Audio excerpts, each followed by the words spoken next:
Alright, we are back with yet another video in our PCF Basics series. Today we are covering Fluent UI. With me as always is Charles Channon. So Fluent UI we had mentioned a little bit in our last video on React. And Fluent UI is actually a collection of UX frameworks for creating some aesthetically pleasing cross-platform apps that share code, design, and interaction behavior. Or put another way, it's a group of UI libraries built by Microsoft to match the design aesthetic of Microsoft products and meant to integrate nicely into Microsoft products. Would you say that's about accurate, Charles? I'd say that's what you'd get if you looked it up in the dictionary. Yeah, perfect. So we're actually specifically concerned with Fluent UI React. That's as it pertains to PCFs, what you'll be using the most, because as we covered in our last video, PCFs are built on React, or can be built with React, I guess I should say. Fluent UI React components are a set of UI components built by Microsoft that adhere to a certain set of standards to be used in React-based projects. Like you've got customizability, so that they're already kind of built to Fluent design standards, but they can be styled with your own brand and theme. They're optimized for rendering performance. They have a bundle size that's reduced so that you only bring in what you need. And they're built with web content accessibility guidelines. They're compliant there and tested to ensure accessibility. This is the documentation for Fluent UI React. Version 9 is the latest and greatest that you'll want to be using if you're building new things. There's quite a few different pre-built components. I mean, almost anything you could really need, and then customize on top of that, of course. But we'll jump into, we got my personal favorite, the data grid, which I love, and the documentation's great. It's got all sorts of examples. It dives into all the subcomponents there. You can even see real code examples.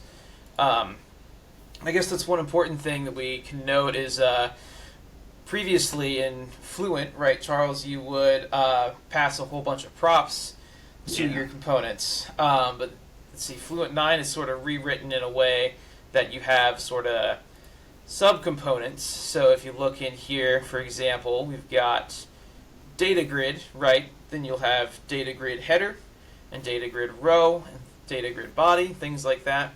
These are subcomponents to kind of, you can use with map functions or that sort of thing to display all the data that you need, or so you don't have to pass it a billion props. You can only pass it just a handful for like your items and your appearance, that sort of thing. So yeah, Charles, any note on that? Advantage. Yeah, it's a huge advantage of Fluent 9 over Fluent 8, which is still applicable, right? There is still Fluent 8 out there. It's still perfectly fine. You can still use it. But a big advantage, probably the biggest advantage of the jump to 9 is this breakup of the components, so that you have components and components and components, right? And all the pieces of that component are themselves components that you can control better, right? It's more intuitive. It makes more sense when you're passing props. You don't have to just name one component and pass it 75 props and hope that they're all going into the right spot. No, you're putting the essential pieces in each spot, right? When you're talking about the header, use the header component and pass it header props. When you're talking about a row in your data grid, use the row prop. Use the row component and pass it row props, right? And it just makes it a lot easier to work with, and more customizable, because you could do things like you could have a data grid, for example, with more than one header row, which you couldn't do in Fluent 8, right? Mm-hmm. Here in 9, you can have a header and then rows, and then another header and rows, and then another header and rows, and it's okay. It's a lot more configurable and controllable.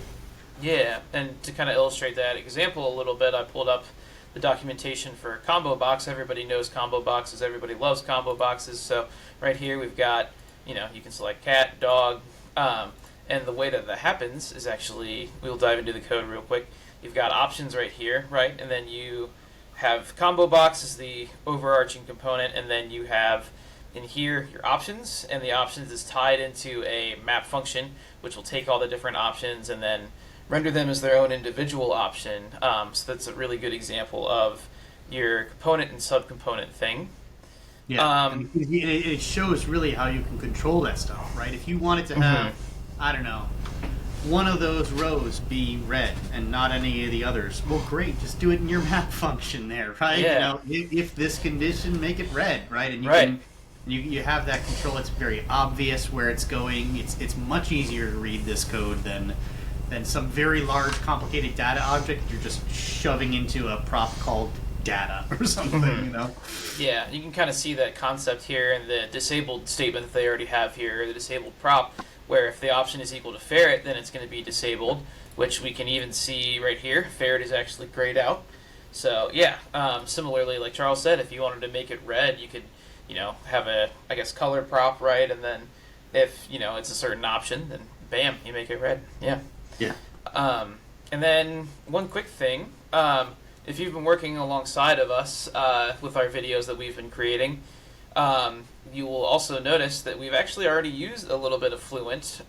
We used the most recent Fluent 9, the text and input, and a couple other small things to build out the React component that we built in our last video, which if you haven't checked it out, you should check it out. It's pretty good. Yeah, so it kind of illustrates, we've got props here like appearance, and then type, and then on change, which is your, on change function. So yeah, all of those right here are props. And yeah, Charles, any other remarks, or can we let these people go a little early today? Well, I just want to emphasize that this is a great library for building for Power Apps, whether you're talking about a model-driven app or you're talking about a Canvas app. The look and feel really matches the standard Microsoft aesthetic. They go match with your modern controls that are already in there, and it lets you to produce a UI element that doesn't stand out like a sore thumb. It just kind of looks like it's supposed to be there. You can produce a data grid that looks like it's supposed to be there, or a combo box that looks like it's supposed to be there. You don't need to spend a whole ton of time figuring out how to do the styling and all those elements, right? It's all going to be taken care of for you. I also want to point out that the theming on these things can be very responsive if you're to both model-driven app and Canvas app theming. So we shortcutted the theme in our last video. Maybe in a future video we'll show actually passing theme all the way through. But you can pass the theme colors from, say, your Canvas app all the way through to your component in the Fluent provider and have your component pick up on those theme colors. So if you're all purple and not blue, great, just pass it that theme and that's what you'll get, right? Yeah. So, and that's really the big advantage here of going with Fluent controls. It simplifies things, it's ready to plug and play, so that you get almost a low-coder kind of level of ease of building these components, but you get all that control of being an actual pro code component. Yeah, that's the nice thing, is it's, stuff that's built for you, already done. So they took care of the hard part, and you get to reap the benefits. So, yeah. All right. Any other last notes, or are we all good today? I think that's it. Thanks, Garrett. Good All right. call. Thanks, Charles. Talk to you later. Talk soon.